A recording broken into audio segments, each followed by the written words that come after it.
سمیر نے جب وہ ویڈیو دیکھی تھی تو اسے قدموں تلے سے زمین نکل گئی تھی، لیکن اب جو اس کے فلیٹ کے دروازے پر کھڑی تھی وہ خود انایا تھی۔ انایا کی حالت غیر تھی، بال بکھرے ہوئے، گال سوجا ہوا اور نیلی آنکھیں رو رو کر خون کی طرح سرخ ہو رہی تھی۔ وہ تڑپ کر سمیہ کے گلے لگ گئی اور پھوٹ پھوٹ کر رونے لگی۔ سمیر، تمہارے بھائی نے مجھے برباد کر دیا، میں کہیں کی نہیں رہی۔ سمیر نے نفرت سے اسے خود سے دور کیا اور سختی سے بولا، یہاں کیوں آئی ہو تم میرے شوہر ہو سمیر، مجھے سب نے چھوڑ دیا، خدا کے لیے مجھے اپنے پاس رکھ لو۔ بیوی؟ تم میری بیوی کیسے ہو سکتی ہو؟ تم نے تو نکاح بھی غلط نام سے کیا تھا، نکلو یہاں سے۔ آنا نے تڑپ کر دوبارہ اسے تھاما اور گڑ گڑا کر بولی، نہیں سمیر، میرا نکاح سچا تھا، میرا نام عنایہ رحمان ہی ہے، میرے پاپا کا نام رحمان زارون ہے۔ آپ میرا شناختی کارڈ دیکھ لیں، پریشا سے پوچھ لیں، میں مسلمان ہوں سمیر، میں نے جھوٹ بولا تھا، میں نے جھوٹ نہیں بولا۔ سمیر کے دل میں کہیں رحم کی لہر جاگی، اس نے خاموشی سے اسے اندر آنے دیا۔ انایا دوسرے کمرے میں چلی گئی تو سمیر نے فوراً ایک کال ملائی۔ سمیر کے اثر و رسوخ کی وجہ سے چند ہی منٹوں میں وہ ویڈیو ہر جگہ سے ڈیلیٹ کروا دی گئی، لیکن ساتھ ہی ڈیٹیلز بھی آ گئی کہ یہ ویڈیو وائرل کس نے کی تھی۔ جب سمیر کو پتہ چلا کہ یہ سب انایا کی اپنی حرکت تھی تو اس کے لبوں پر ایک طنزیہ اور زہریلی مسکراہٹ پھیل گئی۔ واہ، کیا قسمت ہے میری، میں نے ایسی عورت سے پیار کر لیا جو اپنی عزت خود نیلام کر کے آئی ہے۔ اب میں تمہیں بتاؤں گا کہ سمیر شاہ کیا چیز ہے۔ وہ کمرے میں داخل ہوا جہاں انایا موجود تھی اور بڑے پیار بھرے انداز میں بولا، تم رات کو تیار رہنا پری، میں اور تم ساتھ ہوں گے۔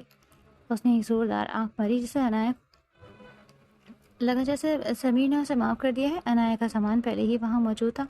سمیر فلیٹ سے باہر نکلا تو اس کا پرانا عیاش روپ واپس آ چکا تھا۔ وہ ایک طرف پریشا کے ساتھ رہ رہا تھا، گھر پر اس کی منگنی کی باتیں چل رہی تھیں اور اب انایا بھی اس کے قبضے میں تھی۔ اس نے فلیٹ کی سیڑھیوں پر ایک زوردار کہکا لگایا، اسلام میں تو 4 کی اجازت ہے، مطلب ایک اور بیوی بھی ہو سکتی ہے۔ ہاں۔ رات کے اس پہر سمیر جب واپس فلیٹ پہنچا تو انایا سرخ جوڑے اور گہری سرخ لپسٹک میں واقعی قیامت ٹھہر رہی تھی۔ اس کی نیلی آنکھوں کی چمک اور سرخ لباس کا امتزاج کسی کو بھی دیوانہ کرنے کے لیے کافی تھا۔ سمیر دھیرے دھیرے اس کے قریب آیا اور اس کے لبوں پر جھکتا چلا گیا۔ جب قربت پڑی اور انایا کی سانسیں مدھم ہونے لگی تو سمیر نے ذرا فاصلہ کیا اور سرگوشی کی، پری تم تو آج باقی کسی حور سے کم نہیں لگ رہی ہو۔ انایا نے شرما کر جواب دیا، اور آپ اس وردی میں بہت ہینڈسم لگ رہے ہیں ابھی انایا اپنی بات مکمل بھی نہ کر پائی تھی کہ سمیر نے اسے اپنی مضبوط باہوں میں بھر لیا اور فلیٹ سے باہر کی طرف بڑھنے لگا۔ انایا نے حیرت سے پوچھا کہ ہم کہاں جا رہے ہیں؟ تو سمیر نے صرف مسکرا کر کہا، سرپرائز۔ تقریباً 1 گھنٹے کی مسافت کے بعد وہ اسلام آباد کی ایک پرسکون پہاڑی پر موجود تھے۔ سمیر نے اپنی وردی اتار کر خالی پینٹ اور سفید باریک شرٹ پہن لی تھی جس میں اس کی شخصیت مزید نکھر گئی تھی۔ انایا نے دیکھا کہ دور ایک جگہ بہت خوبصورتی سے سجی ہوئی تھی اور وہاں ایک آرام دہ گدا رکھا تھا۔ انایا کی خوشی کی انتہا نہ رہی۔ وہ نئے بوائے فرینڈز بنا کر اب تھک چکی تھی اور اس کا اصل منصوبہ ارزان کو برباد کر کے اس کی بھابھی بن کر اسی کے گھر میں رہنا تھا تاکہ وہ جب چاہے ارزان کے قریب رہ سکے۔ سمیر نے اسے گدے پر لٹایا۔ انایا کے جسم کی نمائش اور اس کی ادائیں کسی ماہر طوائف جیسی تھی جسے دیکھ کر ایک لمحے کے لیے تو سمیر کو گھن آئی، لیکن پھر اس نے اپنی شرٹ اتار پھینکی اور اس کے وجود پر جھک گیا۔ سمیر کے لب اور دانت انایا کے نازک حصوں کو مسلتے رہے، لیکن انایا کی بے حسی سمیر کو حیران کر رہی تھی اور ان سب چیزوں کی عادی لگ رہی تھی۔ اس پر کوئی خاص اثر نہیں ہو رہا تھا۔ سمیر نے اس کی کمر پہ لب رکھتے ہوئے اسے لباس کی کیسے آزاد کرنا شروع کیا اور اس کی انگلیاں انایا کی گہرائیوں کو چھو رہی تھی، مگر انایا کا وہی پرسکون اور بے حس انداز سمیر کو اندر ہی اندر غصہ دلا رہا تھا۔ اس نے اپنی انایا کی تسکین کے لیے خود کو اس میں انڈیلنا شروع کر دیا، لیکن اسی دوران اس نے بڑی چالاکی سے انایا کا موبائل اٹھا کر دور جھاڑیوں میں پھینک دیا تاکہ وہ کسی سے رابطہ نہ کر سکے۔ پوری رات وہ پہاڑی کی خاموشی میں اپنی ہوس کی پیاس بجھاتا رہا۔ جب صبح کی پہلی کرن نمودار ہوئی تب کہیں جا کر وہ دونوں اپنے فلیٹ پہنچے۔ انایا نڈھال تھی، مگر سمیر کے ذہن میں اب ایک نیا خطرناک منصوبہ جنم لے چکا تھا۔ 1 سال کا عرصہ بیت چکا تھا اور اس دوران کئی زندگیاں مکمل طور پر بدل گئی۔ زباب جو اپنی ضد پر قائم تھی، اس نے ارزان کی ایک نہ سنی۔ سالم صاحب نے بطور وکیل اپنی بیٹی کا پورا ساتھ دیا اور 1 سال تک عدالت کے چکر لگاتے رہے۔ خاندان کے بڑوں اور تارا نے اسے بہت سمجھایا کہ وہ جلد بازی نہ کرے، لیکن رباب کے دل میں لگی نفرت کی آگ ٹھنڈی نہ ہوئی۔ آخرکار ارزان نے ٹوٹے ہوئے دل کے ساتھ خلا کے کاغذات پر دستخط کر دیا اور یہ رشتہ ہمیشہ کے لیے ختم ہو گیا۔ جس وقت زباب کی طلاق کا دکھ خاندان پر چھایا ہوا تھا، اسی دوران تارا کے گھر اللہ نے ایک خوبصورت بیٹی کی نعمت سے نوازا۔ تارا نے اپنے بھائی کی محبت میں اس کا نام باران رکھا۔ تارا اگرچہ ارزان سے کھل کر مل نہیں سکتی تھی، لیکن اسے اس بات کا سکون تھا کہ اس کا بھائی اپنے والدین فجدان شاہ اور انم بیگم کے سائے میں محفوظ ہے۔ فجدان شاہ اور ارزان فجدان شاہ کچھ عرصہ اپنے بیٹے سے ناراض رہے، لیکن باپ کا دل آخر پگھل ہی گیا اور انہوں نے ارزان کو معاف کر دیا۔ ارزان نے اب تنہائی تنہائی کو اپنا مقدر بنا لیا تھا اور خود کو کام میں مصروف کر لیا۔ حویلی میں جہاں اداسی کے ڈیرے تھے وہاں اب خوشیوں کی آہٹ سنائی دینے لگی تھی۔ خاندان کے بڑوں نے مل کر بچوں کے مستقبل کے فیصلے کیے۔ مالا کی منگنی شہر سے طے پا گئی تھی، جس سے حویلی میں ایک بار پھر رونق لوٹ آئی۔ دوسری طرف سمیر کی منگنی شدت سے کر دی گئی تھی۔ بظاہر سب خوش تھے، لیکن سمیر کے دل میں چھپے رازوں سے کوئی بے خبر تھا۔ دوسری طرف سمیر کا ایک الگ ہی روپ سامنے آیا۔ اس نے عنایا کو اسی فلیٹ میں قید کر رکھا تھا۔ عنایا کے پاس نہ موبائل تھا اور نہ ہی باہر کی دنیا سے کوئی رابطہ۔ وہ اب 8 ماہ کی حاملہ تھی اور ایک طرح سے سمیر کے رحم و کرم پر تھی۔ سمیر اس کا خیال تو رکھتا، لیکن اس کی حیثیت ایک قیدی سے زیادہ نہ تھی۔ اسی دوران سمیر نے شزا سے بھی منگنی کر لی اور وہ پریشان پریشا کے ساتھ بھی تعلق میں تھا، مگر اس نے تاحال پریشا سے نکاح نہیں کیا تھا۔ فیہا کی زندگی میں ایک بڑا دکھ آیا جب اس کی ماں کا انتقال ہو گیا۔ اب وہ اس فلیٹ میں بالکل اکیلی رہ گئی تھی جہاں ارزان نے اسے ٹھہرایا تھا۔ عنایا کے گھر والوں نے اسے مرا ہوا سمجھ کر بھلا دیا۔ زین کی شادی کے بعد ضرور زین اور عروج ہمیشہ کے لیے ملک سے باہر شفٹ ہو گئے تھے، جبکہ عروج کا انتقال ہو چکا تھا۔ اب اس بڑی حویلی میں صرف عفان اکیلا رہ گیا تھا۔ ارزان اپنے کیبن میں گہری سوچ میں ڈوبا فائلوں میں مصروف تھا کہ اچانک فیہا کسی جھونکی کی طرح اندر داخل ہوئی۔ اس کے چہرے پر وہی شرارتی مسکراہٹ تھی جو ارزان کی اداس زندگی میں رنگ بھرنے کا سبب بنی۔ کیا ارزان، ہر وقت کام کام کام اور بس کام؟ چلو نہ کہیں باہر چل کر کچھ کھاتے ہیں، فیہا نے لاڈ بھرے لہجے میں مطالبہ کیا۔ ارزان نے سر اٹھا کر سامنے کھڑی اس گڑیا جیسی لڑکی کو دیکھا۔ فیہا واقعی بہت پیاری تھی۔ اس کا گورا رنگ، بڑی بڑی روشن آنکھیں، گلابی ہونٹ اور اس پر لگایا ہوا وہ بڑا سا چشمہ اسے مزید معصوم بنا دیتا۔ ارزان نے دوستانہ لہجے میں جواب دیا، نہیں یار، ابھی مریضوں کو دیکھنا ہے اور پھر تارا بھی چھوٹے بہران کو لے کر اسپتال آ رہی ہے۔ ارزان نے فیہا کو تارا کے بارے میں صرف اتنا بتایا تھا کہ وہ اس کی منہ بولی بہن ہے، کیونکہ وہ وجدان شاہ اور انم بیگم کے سامنے اپنی ماضی کا سچ نہیں کھولنا چاہتا تھا۔ فیہا، جس کا اس دنیا میں ارزان کے سوا کوئی قریبی دوست نہ تھا، خوشی سے چہک اٹھی۔ سچی؟ آپ ہی آ رہی ہیں اور چھوٹا بہران بھی ساتھ ہوگا؟ ہاں جی مس چشمش، ارزان نے شرارت سے اس کے ناک کھینچتے ہوئے کہا۔ فیہا نے فوراً اپنا چشمہ ٹھیک کیا اور مصنوعی غصے سے بولی، کیا بولا بوڑھے انسان؟ تمہیں تو میں ابھی بتاتی ہوں۔ فیہا ارزان کو ہمیشہ بوڑھا کہہ کر چھیڑتی تھی، حالانکہ ارزان صرف 5 سال بڑا تھا۔ ارزان نے بھی فوراً پینترا بدلا، اچھا تو اب میں بوڑھا ہو گیا؟ رک جاؤ تم ذرا، بس پھر کیا تھا؟ پورے ہسپتال میں ایک ہنگامہ برپا ہو گیا۔ فیہا آگے آگے بھاگ رہی تھی اور ارزان اس کے پیچھے۔ فیہا بلند آواز میں ہنستے ہوئے کہہ رہی تھی، بوڑھا کہاں بوڑھا کہاں بوڑھا کہاں؟ ارزان پیچھے سے چلایا، رک جاؤ مس چشمش، آج میں تمہیں بتاتا ہوں کہ بوڑھا کون ہے۔ فیہا نے بھاگتے بھاگتے مڑ کر جواب دیا، میں نے تو تمہارا نمبر بھی مائی بڑی رکھا ہے اور اس کے نام سے سیو کیا ہوا ہے۔ اور یہ کہتے ہی وہ سیدھی انم بیگم کے پیچھے جا چکی جو وجدان شاہ کے ساتھ کہیں موجود تھی۔ آنٹی بچائیں مجھے اپنے اس بوڑھے بیٹے سے۔ فیہا نے ہانپتے ہوئے انم بیگم کا پلو تھام لیا۔ انم بیگم اور وجدان شاہ یہ سب دیکھ کر دل ہی دل میں نہال ہو رہے تھے۔ انہیں اپنے بیٹے کی واپسی پر خوشی تھی، کیونکہ طلاق کے بعد وہ 6 ماہ تک اپنے کمرے میں قید رہا۔ آج ارزان کو کھلکھلاتے دیکھ کر اس کی روح کو سکون مل رہا تھا۔ ارزان نے معصوم سا منہ بنا کر کہا، ممی ہٹے سامنے سے، اسے تو میں آج سیدھا کر کے رہوں گا۔ مجھے بوڑھا کہتی ہے؟ ابھی تو میری شادی بھی نہیں ہوئی۔ فیہا جو ارزان کی زندگی کی ہر حقیقت اور اس کے ماضی کی کرب سے واقف تھی، پھر بھی اسے چھیڑنے کا موقع ہاتھ سے نہ جانے دیتی۔ اس نے انم بیگم کے کندھے کے پیچھے سے جھانک کر کہا، آنٹی اپنے اس بوڑھے بیٹے کو بتائیں، اب اسے لڑکی کون دے گا؟ ارزان نے ایک بار پھر بے بسی سے ماں کی طرف دیکھا تو انم بیگم نے اسے پیار سے گلے لگایا، نہ جی، میرا بیٹا تو ابھی صرف 27 سال کا ہے، یہ تو 47 کا بھی ہو جائے تب بھی بوڑھا نہیں لگے گا۔ ماں کی اس بات پر ارزان کا بھرپور کہا ہسپتال کی فضا میں گونجا، جس میں فیہا اور باقی سب کی ہنسی بھی شامل ہو گئی۔ ایسا لگ رہا تھا جیسے غم کے سیاہ بادل اب چھٹ رہے ہیں اور زندگی اپنی تمام توانائیوں کے ساتھ واپس لوٹ رہی۔ ارزان اور فیہا کی یہ بے تکلفی اور ہنسی مذاق ابھی جاری ہی تھا کہ اسپتال کے مرکزی ہال میں طالب علموں کا ایک بڑا گروپ داخل ہوا۔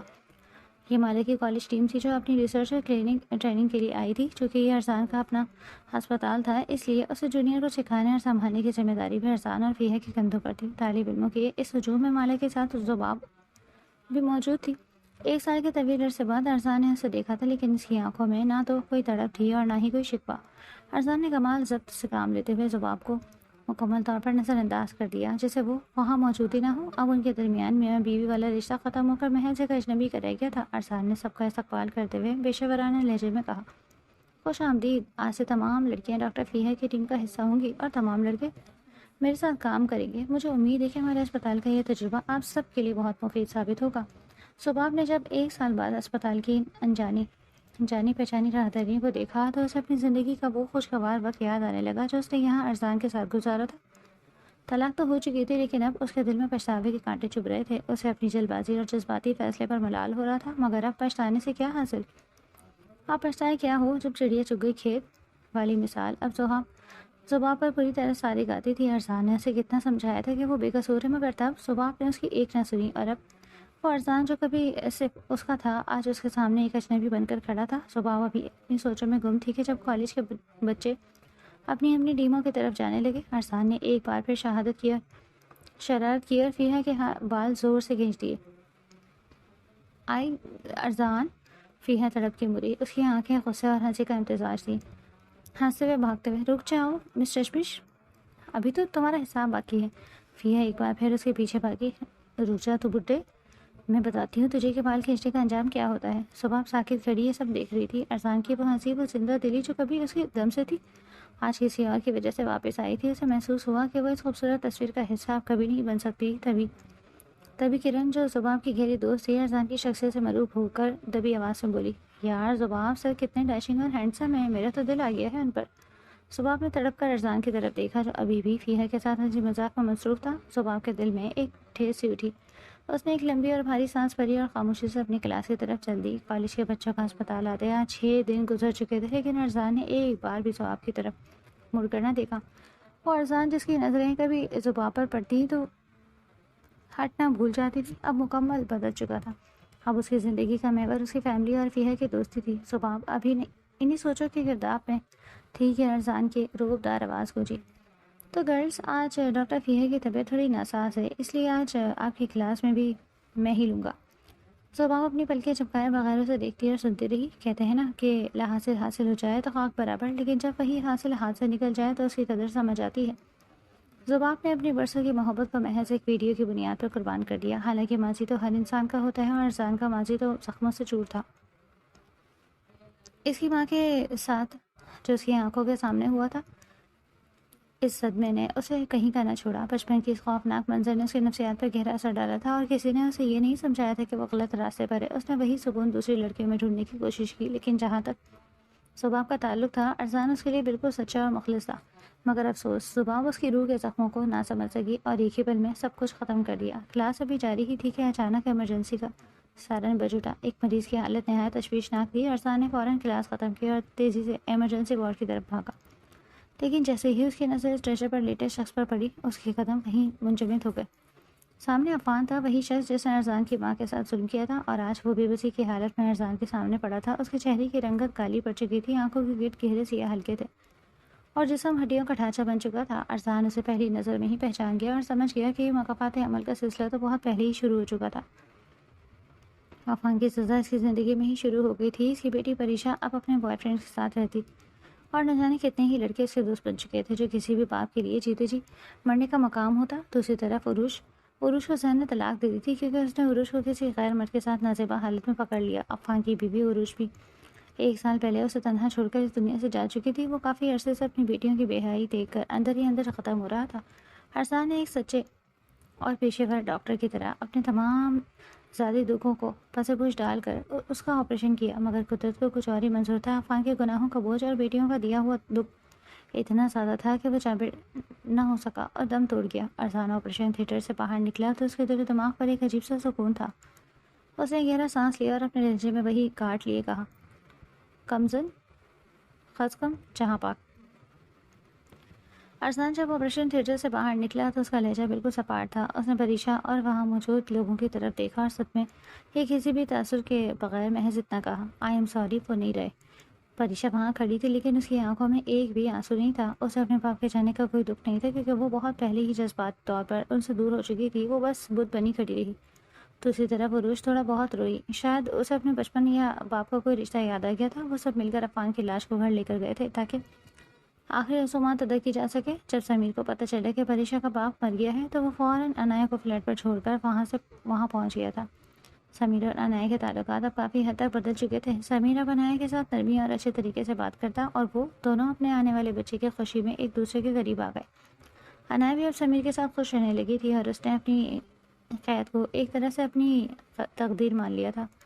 کچھ دن مزید گزرے اور آج حویلی میں ایک ساتھ دو بڑی خوشیوں کا سما تھا، مالا اور شہیر، جبکہ شزا اور سمیر کا نکاح ہو چکا تھا۔ دونوں بھائیوں ارزان اور سمیر نے اپنی لاڈلی بہن مالا کو بہت بڑی دعاؤں کے ساتھ رخصت کیا۔ مالا کو ودا کرتے ہوئے ارزان کا دل بھر آیا اور اپنی بہن کی خوشیوں کے لیے کچھ بھی کر سکتا تھا۔ دوسری طرف سمیر اور شزا کی شادی بھی مکمل ہو گئی۔ شزا کی خوشی کا تو ٹھکانہ نہ تھا اور جس شخص کو چاہتی تھی اسے پا بھی لیا۔ دنیا کی خوش قسمت ترین عورت سمجھ رہی تھی، لیکن اس تمام جشن اور خوشی کے ہنگامے میں سمیر کا لہجہ بالکل سپاٹ اور سر تھا۔ وہ نکاح کے بول تو پڑ چکا تھا، مگر اس کے ذہن میں اس وقت بھی اس فلیٹ پر موجود انایا اور آنے والا بچہ تھا، جس کی وجہ سے وہ شزا کی محبت کا جواب دینے سے قاصر تھا۔ ارسلان نے سمیر کی اس سخت مہری کو محسوس تو کیا، مگر اس نے اس کی شادی کی تھکن اور ذمہ داری کا احساس سمجھ کر نظر انداز کر دیا۔ حویلی میں اب جہاں مالک کی کمی محسوس ہو رہی تھی، وہیں شزا کی آمد نے ایک نئی چہل پہل پیدا کر دی۔ شزا کو کمرے میں بٹھایا گیا تو انم بیگم اور فیحہ اس کے پاس ہی بیٹھ گئی۔ فیحہ اب اس خاندان کا ایک اہم حصہ بن چکی تھی اور سمیر کے لیے وہ بالکل مالا جیسی تھی۔ اس وقت فیحہ اپنے مخصوص شرارتوں سے شزا کا سر کھا رہی تھی۔ شزا بھابھی دعا کریں میری بھی جلدی سے شادی ہو جائے، فیحہ نے بڑے ارمان سے کہا۔ شزا اور انم بیگم نے ایک ساتھ آمین کہا اور ہنسنے لگی۔ فیحہ نے چھوٹا سا معصوم سا منہ بنا کر کہا، مذاق نہیں کر رہی میں، سچ میں مجھے بھی اب شادی کرنی ہے۔ شزا نے فوراً موقع پایا اور شرارت سے بولی، تو کس نے منع کیا ہے، کرو شادی۔ پھر انم بیگم کی طرف دیکھ کر مشورہ دیا، خالہ کیوں نہ ہم اپنے ارزان کے لیے فیحہ کا رشتہ لے لیں۔ شزا ارزان کی پہلی کزن ہونے کے ساتھ ساتھ اس کی بہترین دوست بھی تھی، اس لیے وہ جانتی تھی کہ فیحہ اور ارزان کی دوستی کتنی گہری اور سچی ہے۔ ابھی بات چل ہی رہی تھی کہ ارزان کی آواز آئی، توبہ توبہ شزا، تمہیں یہاں آئے ابھی گھنٹہ نہیں ہوا اور تم نے میرا برا سوچنا شروع کر دیا۔ ارزان نے بڑے ڈرامائی انداز میں کمرے میں داخل ہوتے ہوئے کہا، فیحہ کہاں پیچھے رہنے والی تھی۔ اس نے غصے سے پیر پٹکا اور بولی، مائی ڈیئر بڈی، برا آپ کا نہیں میرا ہے اس وقت۔ ارزان اس وقت فیحہ کی باتیں نہیں سن رہا تھا بلکہ اسے دیکھ رہا تھا۔ فیحہ نے گہرے سبز رنگ کی فراک پہن رکھی تھی جس میں وہ بے حد پیاری لگ رہی تھی۔ جب اس نے اپنی پتلی کمر پر ہاتھ رکھ کر ارزان کو آنکھیں دکھائیں تو ارزان جیسے کچھ لمحوں کے لیے وہیں تھم گیا۔ شزا نے ارزان کی خاموشی کو بھانپ لیا تھا، اسے چھیڑتے ہوئے کہا، کدھر گم ہو ارزان۔ جب شزا کی آواز ارزان کے گانے سے ٹکرائی تو وہ خیالات کی دنیا سے باہر آیا۔ اس نے ادھر ادھر دیکھا تو انم بیگم اور فیحہ تو کب کے باہر جا چکے تھے۔ کمرے میں اب صرف وہ اور شزا ہی موجود تھے۔ ارزان وہیں بیٹھ کے پاس صوفے پر ڈھیسا گیا اور آنکھیں موند لی۔ شزا نے اسے اس طرح تھکا ہوا دیکھ کر مسکراتے ہوئے بات شروع کی، فیحہ بہت پیاری لڑکی ہے ارزان، اور ویسے بھی اس دنیا میں اب اس کا کوئی نہیں ہے۔ ارزان نے آنکھیں بند کی، بہت آہستہ سے جواب دیا، میں ہوں نا اس کا۔ شزا کی مسکراہٹ مزید گہری ہو گئی تھی، کیا ہے وہ تمہاری؟ ارزان نے اسی کیفیت میں جواب دیا، دوست، بہت اچھی دوست، بہت پیاری دوست۔ شزا نے اسے چھیڑتے ہوئے کہا، مجھے لگا تھا کہ تم اسے محبت، عشق یا پیار کہو گے، کیونکہ فیحہ لفظ دوست سوٹ نہیں کرتا۔ شزا کی بات ختم ہوئی تو ارزان کا لہجہ سنجیدہ ہو گیا، میرا ماضی بہت برا ہے شزا، وہ سب جانتی ہے کہ میں کیسا رہا، لیکن پھر بھی وہ لڑکی مجھ سے دل لگا بیٹھی۔ ارزان نے ہمیشہ کی طرح شزا کے سامنے اپنے دل کا حال رکھ دیا۔ شزا نے اسے سمجھاتے ہوئے کہا، تم کیوں وہیں ٹھہر گئے ہو ارزان؟ زباب اور وہ تمام لڑکیاں تمہارا کل، تمہیں فیحہ تمہارا آج ہے، تم کیوں خود کو آگے بڑھنے سے روک رہے ہو؟ اگر زباب کم ظرف تھی اور تمہیں نہیں سمجھ سکے تو اس کا مطلب یہ نہیں کہ سب لڑکیاں ایسی ہی ہوں گی۔ فیحہ مجھے تمہارے لیے بہت اچھی لگی۔ ارزان نے ایک لمبا اور ٹھنڈا سانس لیا، ڈر لگتا ہے شزا، کہیں فیحہ جیسی اچھی دوست کو بھی نہ کھو دوں جیسے زباب کو کھویا ہے۔ ابھی ارزان کی بات مکمل ہی ہوئی تھی کہ کمرے میں سمیر کی روبدار آواز گونجی، انسان جو کرتا ہے اس کی سزا زندگی میں ہی ملتی ہے، اور مجھے لگتا ہے کہ یہ جو تم نے خود کو سزا دے رکھی ہے ارزان، یہ بہت زیادہ ہے۔ تم جانتے ہو میں فیحہ کو اپنی بہن مانتا ہوں، اگر اسے اپنانا ہے تو سچے دل سے آنا، اور اب نکلو میرے کمرے سے۔ سمیر نے اپنے بھائی کو شرارت سے ڈانٹا۔ ارزان بھی مسکرا دیا اور کمرے سے نکلنے لگا۔ جاتے جاتے اس نے سمیر کے کان کے پاس جھک کر سرگوشی کی، فیحہ مجھے بھی بہت پیاری ہے بھائی، لیکن بہنوں کی طرح نہیں، اور ایک زوردار آنکھ مار کر مزید بولا، all the best for the night. ارزان کے نکلتے ہی سمیر کے لبوں پر ایک دلکش مسکراہٹ پھیل گئی۔ شزا اسے دیکھتی رہ گئی اور دل میں اعتراف کیا کہ سمیر جب مسکراتا ہے تو اس سے پیارا اس دنیا میں کوئی نہیں لگتا۔ سمیر نے کمرے کا دروازہ بند کیا اور دھیرے دھیرے شزا کی طرف بڑھنے لگا۔ شزا اس وقت عروج سے لباس میں بھلے کی خوبصورت لگ رہی تھی۔ سمیر نے اسے دیکھا تو دیکھتا ہی رہ گیا۔ اس کے دل میں خیال کودھا کہ ارینج میرج، طے شدہ شادی بھی کوئی برا آپشن نہیں تھا۔ شزا اس کی ماں کی سب سے پیاری بھانجی تھی اور اب وہ صرف اور صرف سمیر شاہ کی ہی تھی۔ یہ سوچتے ہی سمیر کے چہرے پر ایک دلکش مسکراہٹ پھیل گئی۔ اگرچہ وہ سارا دن تھوڑا تھوڑا اکھڑا اور خاموش رہا، لیکن جیسے ہی نکاح کے وقت اس کے لبوں سے قبول ہے نکلا، اسے ایک عجیب سی اپنائیت کا احساس ہونے لگا۔ سمیر شزا کے قریب آیا اور بڑی محبت سے اس کی گود میں سرک کر لیٹ گیا۔ اس نے سرگوشی کی، welcome to my home dear cousin and my heart, میرا دل۔ شزا کی اس بات پر پوری طرح شرما گئی، اس کے گالوں پر ہے کہ سرخی دوڑ گئی۔ تبھی سمیر نے ایک بے حد خوبصورت انگوٹھی نکالی اور بڑے پیار سے شزا کی انگلی میں پہنا دی۔ شزا کو لگ رہا تھا جیسے وہ دنیا کی خوش نصیب ترین لڑکی ہے، لیکن سمیر کے دل کے کسی کونے میں اب بھی اس فلیٹ اور وہاں موجود عنایت کا خیال ایک بوجھ بن کر موجود تھا۔ سمیر اس وقت شزا کے بالکل قریب تھا، اس کی آنکھوں میں ایک عجیب سی چمک اور لہجے میں اپنائیت تھی۔ اس نے شزا کے ہاتھوں کو اپنے ہاتھوں میں لے کر بہت دھیرے سے کہا، شزا، میں تم سے جان تارے توڑ کر لانے کا جھوٹا وعدہ تو نہیں کرتا، لیکن یہ میرا وعدہ ہے کہ تمہیں دنیا جہاں کی تمام خوشیاں دوں گا۔ یہ کہتے ہی وہ شزا کی گلابی لبوں کی طرف جھکا۔ اس کی قربت شزا کے دل کی دھڑکنوں کو بے ترتیب کر رہی تھی۔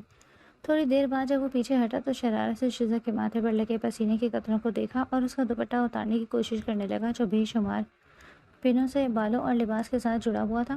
یہ کیا شزا، اتنی ساری پنیں؟ کیا میں ساری رات صرف یہ پنیں ہی اتارتا رہوں گا؟ میرے ارمانوں کا کیا ہوگا؟ سمیر کی اس بے باک بات پر شزا شرم سے پانی پانی ہو گئی اور اپنا چہرہ چھپانے لگی۔ سمیر کو تقریباً 1 گھنٹہ لگا ان تمام رکاوٹوں کو دور کرنے میں۔ اب وہ شزا کی گردن کے قریب جھکا ہوا تھا، جہاں اس کی گرم سانسیں شزا کی بے چینی بڑھا رہی تھی۔ شزا کی سانسیں پھول رہی تھی اور وہ سمیر کے اس بھرپور توجہ پر خود کو دنیا کی خوش نصیب ترین عورت محسوس کر رہی تھی۔ سمیر نے نہایت آہستگی سے اس کے لباس کی زپ کھولی اور اپنی گرفت مضبوط کرتے ہوئے اس کی کمر پر اپنے لب رکھ دیے۔ شزا کے پورے وجود میں ایک سنسنی سی دوڑ گئی۔ جیسے ہی سمیر نے اسے اس کے بھاری عروج سے لباس سے آزاد کیا، وہ کچھ پل کے لیے اسے نہارتا رہا، جیسے قدرت کے اس شاہکار کو اپنی آنکھوں میں بسا لینا چاہتا ہو۔ پھر وہ پوری شدت اور محبت کے ساتھ اس کے قریب ہوا۔ کمرے کی فضا اس وقت حد درجہ بے جان خیز اور دونوں کے جذبات سے لبریز تھی۔ سمیر جو اپنی پوری زندگی کی تلخی کو آج کی رات کی مٹھاس میں بدل دینا چاہتا تھا، شزا کے وجود کی گہرائیوں میں کھوتا چلا گیا۔ اس کے لب شزا کے بدن کے ہر نقش کو طواف کر رہے تھے، جیسے وہ کسی انمول خزانے کی کھوج میں ہو۔ سمیر پوری طرح شزا کے سحر میں جکڑا ہوا تھا۔ وہ شزا کے سینے پر جھکا پوری شدت سے اسے چوسنے لگا۔ اسے یہ لذت دنیا جہاں کے میٹھے پکوانوں سے کہیں زیادہ عزیز اور لذیذ لگ رہی تھی۔ وہ کافی دیر تک شزا کے سینے کی حدت سے خود کو سکون پہنچاتا رہا اور اسے اپنی قربت سے مدہوش کرتا رہا۔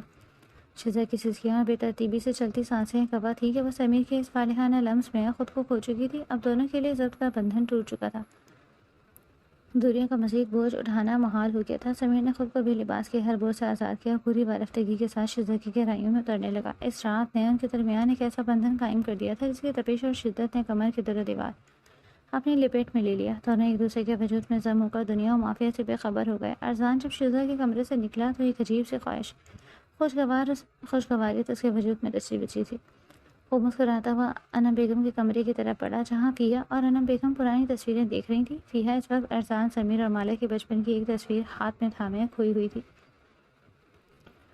تصویر میں موجود ننھے سے ارزان کو دیکھ کر فیہ کے دل سے ایک ہوک سی اٹھی اور وہ بے ساختہ بولی، ہائے، یہ بچہ میرا ہوتا تو میں اسے اتنی کس کرتی کہ بس۔ وہ نادانستگی میں اپنی جذبات کا اظہار کرتی رہی۔ ارزان جو دروازے پر کھڑا یہ سب سن رہا تھا شرارت سے مسکرانے لگا۔ یہ تصویر تب کی ہے جب ارزان صرف 7 سال کا تھا اور انم بیگم کے لیے ارزان ہمیشہ سے ہی سب سے لاڈلا بیٹا رہا۔ انم بیگم نے فیہ کی بات پر مسکرا کر بتایا، فیہ، یہ میرا ارزان ہی تو ہے۔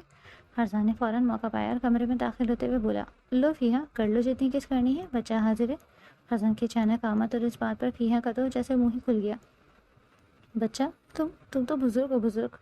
فیہ نے اپنے خوف مٹانے کے لیے فوراً شرارت کا لبادہ اوڑھ لیا۔ ارزان بچے کی طرح انم بیگم کے گلے لگ گیا اور لاڈ سے بولا، ممی، دیکھتی ہے نا آپ، مجھ سے صرف 4 سال چھوٹی ہے اور زبان دیکھیں اس بلبتوڑی کی۔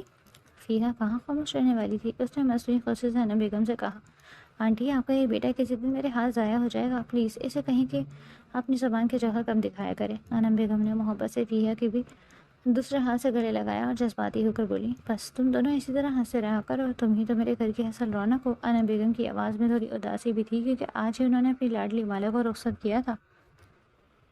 اسی دوران وجدان شاہ بھی وہاں آ پہنچے اور ماحول کی اداسی بھانپ کر رومانوی انداز میں بولے، بیگم، مجھے بھی گلے لگاؤ۔ بچوں کے سامنے وجدان شاہ کی اس بات پر انم بیگم شرم سے پانی ہو گئی۔ ارزان نے فوراً فیہ کا ہاتھ پکڑا اور باہر کی طرف بھاگتے ہوئے شرارت سے چلایا، ہم جا رہے ہیں ڈیڈ، آپ چاہیں تو ساری رات ممی کو گلے لگائے رکھیں۔ وجدان شاہ پیچھے سے ہنستے ہوئے بولے، رک جا شرارتی، اپنے ماں باپ کو چھیڑتا ہے۔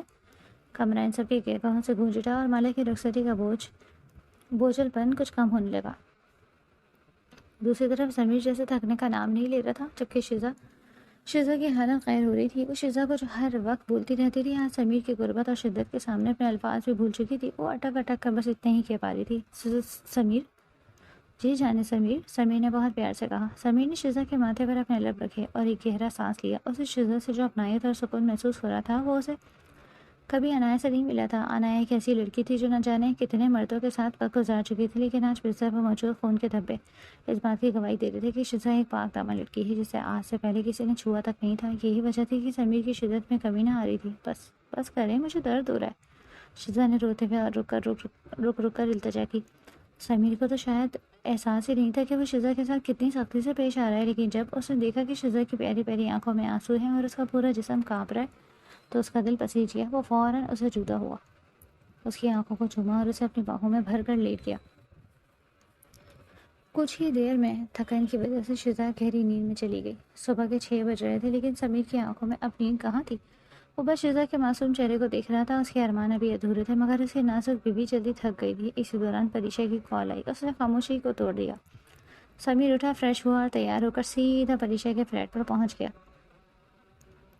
جہاں اب عروج بھی رہ رہی تھی۔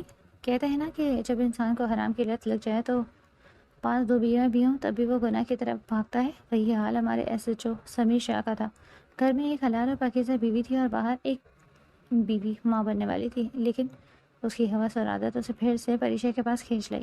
سمیر جب فلیٹ پر پہنچا تو وہاں پریشا اکیلی تھی۔ اس نے اندر داخل ہوتے ہی دروازہ لاک کیا اور جیسے دنیا و مافیا سے بے خبر ہو گیا۔ سمیر سارا دن خود کو پریشا کے وجود میں اونڈلتا رہا۔ پریشا بالکل سمیر جیسی ہی تھی، وہ کبھی تھکتی نہیں تھی، چاہے سمیر جتنی دیر بھی اس کے ساتھ رہے۔ وہ دونوں ایک دوسرے کے آخری حدود تک جاتے، ان کی کیمسٹری میں ایک عجیب سی وحشت تھی۔ سمیر نے کبھی پریشا کو شادی کے لیے نہیں کہا تھا اور نہ ہی پریشا سے نکاح کرنا چاہتی تھی۔ وہ ایک آزاد خیال لڑکی تھی جسے کسی بندھن میں بندھنے کا شوق نہیں تھا۔ عفان کے مرنے کے بعد اس کی حویلی اور جائیداد پریشا نے بیچ دی اور اب سارا پیسہ عروج اور پریشا کا تھا۔ عروج اب ڈراموں میں کام کرنے لگی تھی اور ایک جانی پہچانی اداکارہ بن چکی تھی، جبکہ پریشا کی زندگی کا مرکز بس سمیر اور اپنی مرضی کی زندگی گزارنا تھا۔ پریشا کو شادی سے کوئی لینا دینا نہیں تھا اور یہی بات سمیر کو اس کی سب سے زیادہ اچھی لگتی تھی، کیونکہ وہ انایا سے شادی کر کے پہلے ہی پچھتا رہا تھا۔ اسے لگتا تھا کہ نکاح تو بس ایک ذمہ داری اور بوجھ ہے، جبکہ پریشا کے ساتھ وہ مکمل طور پر آزاد اور بے لگام تھا۔ شادی کو 1 ماہ بیت چکا تھا اور یہ پورا مہینہ سمیر نے شزا کے ساتھ گزارا، لیکن پچھلے 4 دنوں سے وہ انایا کے پاس تھا۔ انایا کے حمل کے آخری ایام تھے اور سمیر اپنے آنے والے بچے کے لیے وہاں موجود تھا۔ وہ باپ بننے والا تھا اور اس وقت انایا کا خیال رکھنا اس کی ذمہ داری بن چکا تھا۔ سمیر لیپ ٹاپ پر اپنی آفس فائلز دیکھ رہا تھا کہ انایا نے پاس آ کر کافی رکھی اور تھکی ہوئی حالت پر بیڈ پہ لیٹ گئی۔ وہ آج کل بہت اداس رہنے لگی تھی۔ اسے اپنے ماں باپ اور بھائی کی بہت یاد آتی، لیکن وہ ان سے مل نہیں سکتی تھی۔ سمیر نے لیپ ٹاپ سے نظر ہٹا کر کئی بار انایا کو دیکھا۔ اس کے ذہن میں ایک ہی خیال گونج رہا تھا کہ مرد شاید کئی عورتوں سے رغبت رکھ سکتا ہے، لیکن عشق ایک ہی بار ہوتا ہے۔ انایا جیسی بھی تھی، جو بھی تھی، سمیر کو اس کی قربت میں وہ پرانا سکون نہ سہی، مگر اسے وہ پہلی نظر کا عشق تھا جو اسے آج اس مقام پر لے آیا تھا کہ اس انایا کے لیے وہ کبھی اللہ کے قریب ہوا تھا اور اس نے اس سب سے دور کر دیا۔ سمیر ابھی انہیں سوچا میں گم تھا کہ انایا کی مدھم آواز گونجی۔ سمیر، اگر میں مر گئی تو؟ انایا آج کل بہت ڈرنے لگی تھی۔ اسے برین ٹیومر تھا جس کی وجہ سے اس کے سر میں شدید درد رہتا، لیکن ڈاکٹروں کے مطابق جب تک بچہ اس دنیا میں نہیں آ جاتا اس کا باقاعدہ علاج ممکن نہ تھا۔ سمیر کے دل کو ایک لمحے کے لیے دھچکا لگا، مگر اس نے اپنی کیفیت چھپاتے ہوئے بے نیازی سے کہا، اگر تم مر گئی تو میں اپنا بچہ شزا کو دے دوں گا اور اس کے ساتھ ایک اچھی زندگی گزاروں گا۔ یہ کہہ کر سمیر کافی دیر تک انایا کے جواب کا انتظار کرتا رہا، لیکن وہاں مکمل خاموشی تھی۔ جب اس نے مڑ کر دیکھا تو انایا اسے ہی دیکھ رہی تھی۔ اس کی آنکھوں میں ایک عجیب سی ویرانی تھی۔ کافی وقت گزر گیا مگر وہ کچھ نہ بولی۔ سمیر کو اپنی بات پر پچھتاوا ہوا۔ وہ اٹھ کر انایا کے پاس گیا اور اسے کندھے سے پکڑ کر بولا، مذاق کر رہا تھا انایا، تم بھی مجھے بہت عزیز ہو۔ سمیر نے مسکرا کر اسے چھوا ہی تھا کہ انایا جو بیڈ سے ٹیک لگا کر بیٹھی تھی بے جان ہو کر بستر پہ گر گئی۔ سمیر کی سٹی گم ہو گئی۔ پری پری پری کیا ہوا؟ بولو کچھ پری۔ سمیر کی چیخیں کمرے میں گونجنے لگی۔ وہ سنگ دل SHO آج دوسری بار کسی کے لیے رو رہا تھا، لیکن وجہ وہی ایک ہی لڑکی تھی، جس اس کی پری، اس کی انایا۔ بدحواسی اور دیوانگی کے انتہا تھی جب سمیر انایا کو اپنے ہی اسپتال لے کر پہنچا۔ ایمرجنسی وارڈ میں جیسے ہی ارزان کی نظر اپنے بھائی پر پڑی، ایک حاملہ لڑکی کو بازوؤں میں اٹھائے چلا رہا تھا۔ اس کی قدم وہیں منجمد ہو گئے۔ ارزان کے لیے منظر کسی قیامت سے کم نہ تھا، کیونکہ انایا وہی لڑکی تھی جس کے ساتھ ارزان کی ویڈیو وائرل ہوئی تھی اور جس کے ساتھ اس نے وہ ایک رات گزاری تھی جسے وہ اپنی زندگی کا سب سے بڑا گناہ مانتا۔ لیکن آج وہی انایا اس کے بھائی کی باہوں میں تھی اور وہ بھی حاملہ حالت میں۔ سمیر نے روتے ہوئے انا بیگم کی طرف دیکھا اور گڑ گڑا کر کہا، ممی پلیز میری پری کو بچا لیں، اسے کچھ نہیں ہونا چاہیے۔ انا بیگم ساکت کھڑی اپنے بیٹے کو دیکھ رہی تھی جو ایک ایسی لڑکی کے لیے تڑپ رہا تھا جسے وہ پہلے ہی جانتے تھے۔ ان کا بیٹا دوسری بیوی نہیں بلکہ ایک حاملہ عورت کو لے کر آیا تھا۔ جب انا بیگم نے انایا کو چیک کیا تو اس کی نبض تھم چکی تھی اور سانسیں ساکن. انہوں نے نم آنکھوں سے سمیر کی طرف دیکھا اور دبی آواز میں کہا, سمیر, شی از ڈیڈ. پورے اسپتال کی راہداری سمیر کی چیخوں سے لرز اٹھی. وہ دیوانہ وار چلانے لگا, نہیں ممی نہیں, میری پری نہیں جا سکتی, آپ پلیز دوبارہ چیک کریں, اسے آکسیجن دے, وہ مجھے چھوڑ کر نہیں جا سکتی. انم بیگم سے اپنے بیٹی کی یہ تڑپ دیکھی نہ گئی. وہ فوراً عنایہ کو آپریشن تھیٹر لے گئی اور آخری کوشش کے طور پر اسے آکسیجن مشینوں پر ڈال دیا. وہ ذاتی طور پر عنایہ کی سانسیں نہایت مدھم طریقے سے دوبارہ بحال ہوئی. ابھی جانی لمحے گزرے تھے کہ کمرے میں ایک ننھی سی جان کے رونے کی آواز گونجی. وہ سمیر کی بیٹی تھی. اس کے اپنے خون کی پہلی نشانی. انم بیگم کی آنکھوں میں خوشی کے آنسو آ گئے, لیکن یہ خوشی لمحاتی تھی. بچے کی ولادت کے ساتھ ہی عنایہ کا رہا سہا دم بھی ٹوٹ گیا. اس کا برین ٹیومر پھٹ چکا تھا اور جس نے اس کی زندگی کی ڈور کاٹ دی. شاید یہ کہنا زیادہ درست ہوگا کہ جب سمیر نے اسے تنزیہ کہا تھا کہ تمہارے مرنے سے میری زندگی پر کوئی اثر نہیں پڑے گا, تو عنایہ کا جینے کا حوصلہ وہیں ختم ہو گیا. وہ سچ مچ مر گئی تھی. جب انم بیگم باہر آئی اور سمیر کے ہاتھوں میں اس کی ننھی سی بیٹی دی اور بتایا کہ عنایہ اب اس دنیا میں نہیں رہی, تو سمیر کا رہا سہا سب بھی جواب دے گیا. وہ اپنی بیٹی کو سینے سے لگا کر زمین پر بیٹھ گیا اور پھوٹ پھوٹ کر رونے لگا. عنایہ جس نے ابھی ابھی اپنے گناہوں کی تلافی اور زندگی کو نئے سرے سے جینا سیکھا تھا, زندگی نے اسے وہیں دھوکہ دے دیا اور وہ اپنی نشانی سمیر کے حوالے کر کے خود اپنی نیند سو گئی. تارا کا آج کا دن بے حد مصروف رہا. وہ ان دنوں سالم کے ساتھ وکالت کے عملی گر سیکھنے عدالت میں جاتی تھی اور ساتھ ہی ساتھ اپنے 6 ماہ کے بیٹے باران کا خیال بھی رکھتی.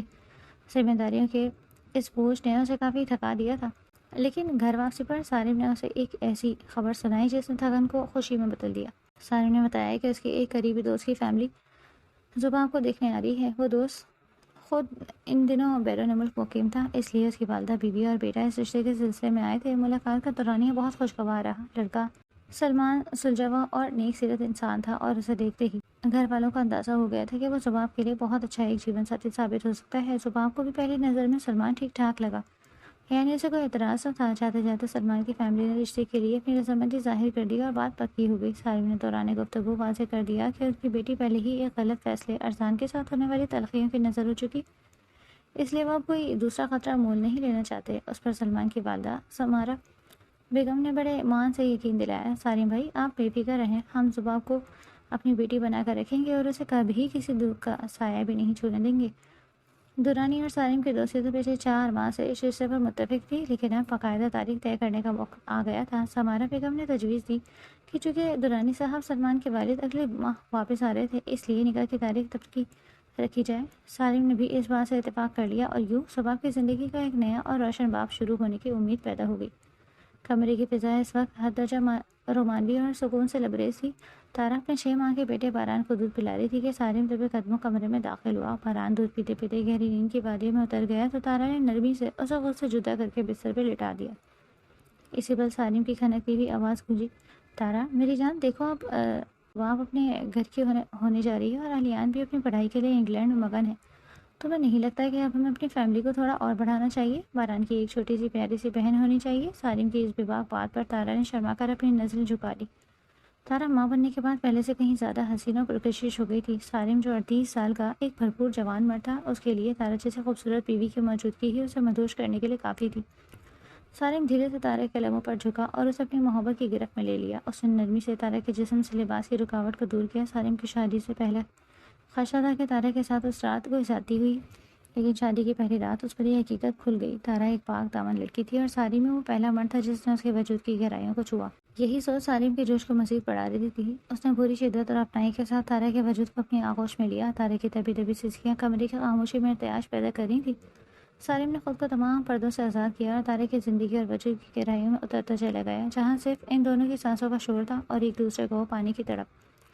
عنایہ کی تدفین خاموشی سے کر دی گئی اور وہ اپنے دل میں اپنے ماں باپ اور بھائی کے ملنے کی تڑپ اور ڈھیروں ادھوری خواہشات لیے اس مٹی کی چادر اوڑھ کر سو گئی. انم بیگم نے صورتحال کی نزاکت کو سمجھتے ہوئے سنی جان کی تمام تر ذمہ داری اپنے سر لے لی. انہوں نے گھر کے تمام افراد کو سختی سے ہدایت کر دی تھی, گھر جا کر کوئی بھی شزا کے سامنے عنایہ کا ذکر نہیں کرے گا. شزا کو بس یہی بتائے گا کہ یہ بچی یتیم ہے جس کا اس دنیا میں کوئی نہیں تھا, اس لیے میں نے اسے پالنے کا فیصلہ کیا. عنایہ کو اسپتال سے ہی قبرستان لے جایا گیا تھا تاکہ کسی قسم کا کوئی شک و شبہ پیدا نہ ہو. گھر میں سب کو حقیقت معلوم تھی, صرف شزا سے ہی یہ راز چھپایا گیا تھا تاکہ اس کا گھر نہ اجڑے. لیکن ان تمام تر خاموشی کا سب سے گہرا اثر سمیر پر ہوا. وہ جیسے دنیا جہاں سے بیگانہ ہو گیا. اس کے چہرے سے وہ پرانی شوخی اور لہجے کی روب داری ختم ہو چکی تھی. وہ اب صرف ضرورت کے تحت بات کرتا, ہنستا تو جیسے وہ بالکل بھول ہی جاتا. شزا, جو ابھی ان سب باتوں سے بے خبر تھی، جب اس نے انم بیگم کی گود میں اس ننھی سی جان کو دیکھا تو اس کا دل بھر آیا۔ اسے بتایا گیا کہ ایک یتیم بچی ہے جس کی ماں اسپتال میں دم توڑ گئی تھی، اس لیے انم بیگم اسے گھر لے کر آئیں۔ شہزاد نے انم بیگم کی گود میں بچی کو تھاما تو اس کے چہرے پر ایک عجیب سی چمک آ گئی۔ خالہ یہ کتنی پیاری ہے، اس نے بے ساختہ کہا اور اسے پیار کرنے لگی۔ شہزاد آج ہی اپنی امی کے گھر سے واپس آئی تھی اور مالا بھی اس کے ساتھ ہی آئی۔ مالا نے بھی بچی کی معصومیت دیکھ کر کہا، ہاں مما، یہ واقعی بہت پیاری ہے۔ انم بیگم نے سکون کا سانس لیا اور مسکرا کر بولی، ہاں اب یہ بھاری ہماری بھی ہے، ہماری ہی ہے۔ تبھی شہزاد نے سب کو حیران کر دیا، ہماری نہیں مما، میری، اس کا کوئی نہیں، کیا میں اس کی مما بن جاؤں؟ یہ کہتے ہوئے اس کے لہجے میں ممتا اور حیا دونوں تھی۔ انم بیگم، پورے خاندان کو اس سے بہتر حل اور کیا مل سکتا تھا؟ بچی کو سمیر کا نام بھی مل جاتا اور شہزاد جیسی ماں بھی۔ انم بیگم فوراً بولی، مجھے کوئی اعتراض نہیں۔ پھر انہوں نے سمیر کی طرف دیکھا۔ سمیر جس کے دل پر کیا گزر رہی تھی کوئی نہیں جانتا تھا، تبھی آواز میں بولا، مجھے بھی کوئی اعتراض نہیں۔ اس نے اپنی بیٹی کو شہزاد سے لیا اور اسے اپنے سینے سے لگایا اور خاموشی سے اپنے کمرے کی طرف چل دیا۔ کمرے میں موجود فیہا سے رہا نہ گیا، اس نے شرارت سے کہا، واہ شہزاد بھابی، بنا محنت کے ہی مما بن گئی۔ شہزاد کہاں پیچھے رہنے والی تھی، اس نے پلٹ کر جواب دیا، کوئی بات نہیں فیہا، تم محنت کر کے بن جانا، اور ایک زوردار آنکھ مار کر اپنے شوہر کے پیچھے بھاگ گئی۔ پیچھے فیہا شرم کے مارے چھپنے کی جگہ ڈھونڈنے لگی، جبکہ کمرہ کہکہوں سے گونج اٹھا۔ کمرے کا منظر اب بدل چکا تھا، جہاں پہلے خاموشی اور دکھ کا پہرا تھا، وہاں اب ایک نئی زندگی کی آہٹ نے دستک دی ہوئی تھی۔ شہزاد جب کمرے میں آئی تو سمیر اپنی ننھی بیٹی کو بہلانے اور سلانے کی کوشش کر رہا تھا، لیکن بچی مسلسل بے چین تھی۔ شہزاد تیزی سے باہر گئی اور چند ہی منٹوں میں بیوی کا سارا سامان سمیٹ کر کمرے میں آ گئی۔ اس نے سمیر کے ہاتھوں سے نرمی سے بچی کو لیا اور اسے فیڈر پلانے لگی۔ ممتا کی گرمائش اور خوراک ملتے ہی وہ ننھی پری فوراً پرسکون ہو کر سو گئی۔ سمیر یہ دیکھ کر حیران رہ گیا اور دھیرے سے مسکرایا، واہ یہ تو اتنی جلدی سو گئی۔ شہزاد نے فخر سے اپنے شوہر کی طرف دیکھا، جی ابھی میں ماما سے پوچھ کر آئی تھی، ماما نے کہا تھا کہ اگر بیوی رو رہی تھی تو یقیناً اسے بھوک لگی ہوگی۔ ابھی وہ بیوی کو گود میں لیے ہوئی تھی کہ اس نے سمیر کو اگلا حکم صادر کیا، ابھی ذرا یہ سارا سامان الماری میں سیٹ تو کر دیں۔ سمیر فوراً اٹھا اور سامان رکھنے لگا۔ سامان رکھتے ہوئے ایک لمحے کے لیے اسے پھر انائے کی یاد ستانے لگی۔ وہ دونوں بھی اب تو اپنے آنے والے بچے کے لیے کتنے خواب دیکھا کرتے تھے۔ اس کی آنکھوں کے گوشے نرم ہونے لگے، جنہیں اس نے جلدی سے صاف کیا اور شہزاد کی آواز پر پیچھے مڑا، سمیر ہم اپنی بیٹی کا نام کیا رکھیں گے؟ شہزاد نے بڑی معصومیت سے پوچھا۔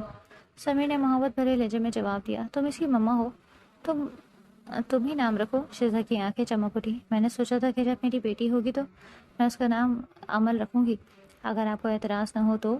سمیر مسکرایا، جو حکم آپ کی بیٹی، میں کون ہوتا ہوں کچھ کہنے والا؟ شہزاد پڑتے جذبات سے چہک اٹھی، عمل سمیر شاہ، ہائے کتنا پیارا لگے گا نا۔ سمیر کا دل بھر آیا، اس نے جھک کر پہلے شہزاد کے ماتھے پر پیار کیا اور پھر اپنی چھوٹی شہزادی عمل کے ماتھے پر لب رکھتے ہوئے بھرائی ہوئی آواز میں بولا، بہت پیارا نام ہے، بہت پیارا۔